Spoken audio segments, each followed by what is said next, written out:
Welcome to Man Does Tech, where I solve the problems you didn't even know you had. You start inside Settings because that's where blocking is managed. Open Settings, tap Phone, and go straight to Blocked Contacts. This shows numbers and contacts you've blocked. Once there, swipe to reveal options or tap Edit. You want to prepare to remove entries.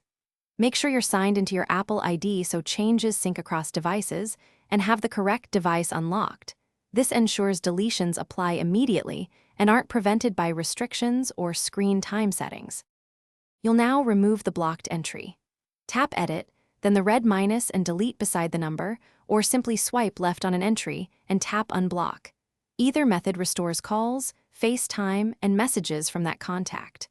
Once you remove it, iOS updates call and message behavior immediately, so test by having the contact call you. Make sure iCloud Contacts is enabled if you want this change to appear on your other Apple devices. Otherwise, the unblock stays local to this iPhone. Finish by verifying the unblock. Ask the contact to call or send a message, or place a quick test call yourself.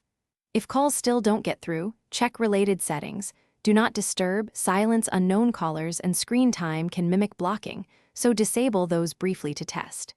If syncing seems off, restart the iPhone and toggle iCloud Contacts, or sign out and back into your Apple ID to force a sync. If problems persist, contact your carrier, since call filtering can occur network-side. Thanks for watching. If you found this helpful, don't forget to like and subscribe.